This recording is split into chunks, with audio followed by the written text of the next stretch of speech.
All right, let's just step right into the dark, claustrophobic basement of Stanford University in August of 1971.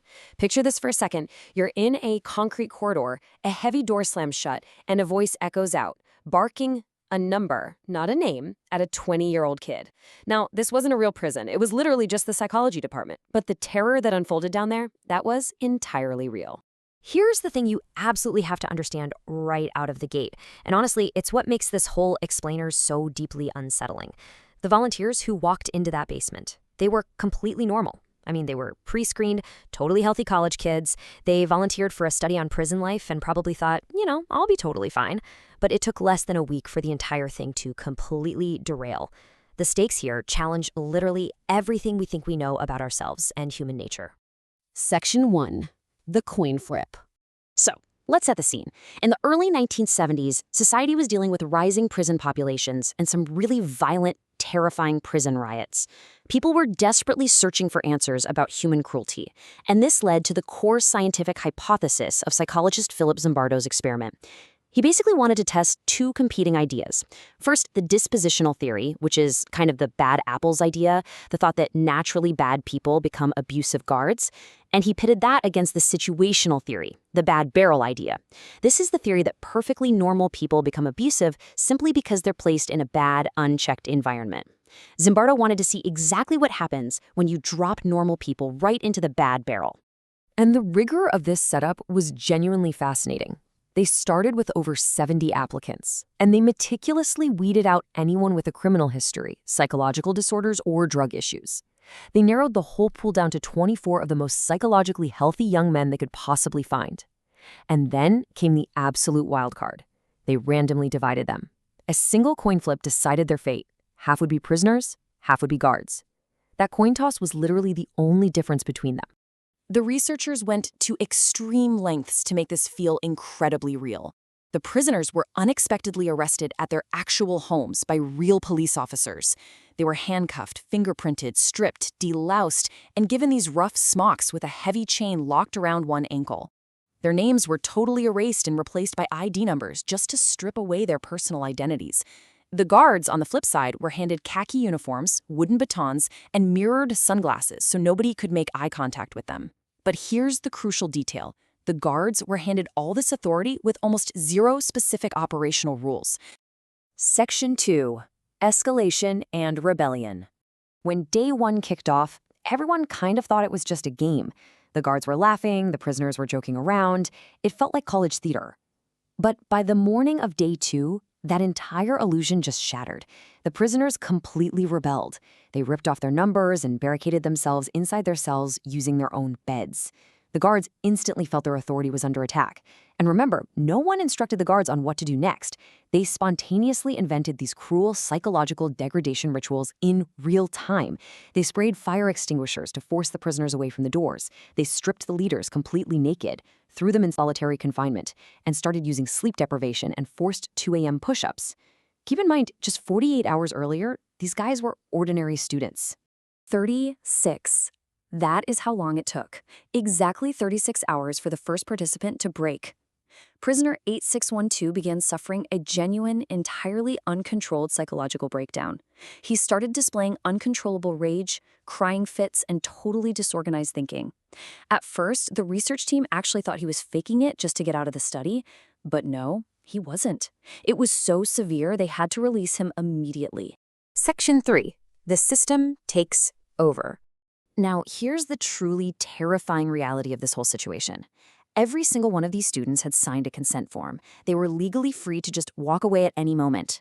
But the environment became so incredibly immersive, so deeply overwhelming, they literally forgot they could leave. And this brings us to a vital psychological concept called learned helplessness. The prisoners internalized their numbered identities and just stopped resisting because they genuinely believed they were trapped by this completely fabricated authority. But I want to pause here for a second and point out a really important detail that often gets left out. Not all the guards became abusive. Some remained passive, and some even showed small acts of compassion when no one else is watching. So the system was incredibly powerful, yes, but it wasn't absolute. The sheer speed of this descent is honestly hard to overstate. Day 1 was a game. Day 2, a full-blown rebellion. Day 3, the first major breakdown. But look at what happens on day 4. a false rumor of a mass prisoner breakout started spreading around. And Philip Zimbardo, the objective lead scientist who was supposed to be running this whole thing, didn't act like a researcher at all. He acted like a prison superintendent. He actually tried to get the real Palo Alto police to help him hold his fake prisoners. He, too, had been completely sucked in and absorbed by the situation. Ultimately, it took an outsider to break the spell. A graduate student named Christina Maslach came down to the basement to interview some of the participants. She ended up watching a prisoner being escorted to the toilet with chains on his ankles and a literal paper bag over his head. She turned to Zimbardo and delivered this massive pattern interrupt. She looked right at him and said, "What you're doing to these boys is terrible." And it was that exact moment that finally pierced the delusion. Zimbardo snapped out of it, and the planned 2-week experiment was abruptly shut down on day 6. Section 4. The leaked tapes. For decades, this 6-day descent was taught in universities everywhere as definitive, unshakable proof that situations automatically create monsters. It was heavily cited to explain real-life military atrocities, like the horrific prisoner abuse at Abu Ghraib in Iraq. It heavily pushed the narrative that the environment, not the individual, was entirely to blame. And that narrative was practically set in stone, right up until 2018.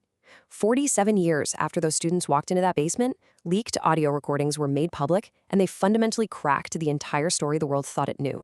On those leaked tapes, researchers were caught actively coaching the guards before the experiment even began. They were explicitly telling them to be tough and not let the prisoners push them around. Now, this introduces something in psychology called demand characteristics. That's essentially when participants behave based on what they think the researchers want to see, rather than acting authentically. On top of that, one of the most notoriously aggressive guards later admitted in interviews that he was consciously performing a character. He wasn't losing his mind to the role, he was just acting. Because of these incredible revelations, modern psychologists and historians view the experiment very, very differently today. The criticisms are heavy. You've got massive researcher influence, those demand characteristics we just talked about, a super tiny sample size of only 24 people, and severe ethical violations. But perhaps the most damning thing scientifically, no modern replication has ever been able to reproduce the experiment's results in the exact same form. So today, it's really seen as a heavily flawed case study rather than hard, objective scientific proof. Section 5. The real lesson. Now, having said all that, it would be a huge mistake to just dismiss the whole thing as totally fake. The distress, the sleep deprivation, the psychological breakdowns, those were absolutely real.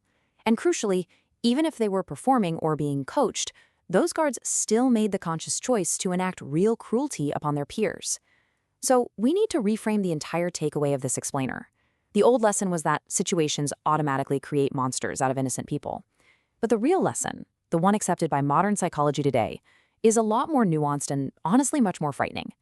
Situations don't automatically create monsters. Situations give people permission to be monsters. The guards weren't helpless victims of a bad barrel. The system simply made their harmful behavior feel authorized and totally acceptable. And there is this deeply unsettling, lesser-known detail that really drives this point home. When the experiment was finally shut down on day 6, the prisoners were obviously beyond relieved. But several of the guards, they were actually disappointed. They wanted to keep going. They hadn't magically transformed into different people at a cellular level. They had simply unlocked a dark version of themselves that they never knew existed, and they actually liked the power it gave them. And that brings us to the core of why we are still examining this study and this explainer over 50 years later. It strips away the comfort of thinking that only certain types of bad people are capable of doing terrible things. So as we wrap up, I want to leave you with a lingering, pretty uncomfortable thought about institutional power and your own human nature. If you were in that basement, which side of the coin flip would you have been on? And when the system completely surrounds you, would it have even mattered?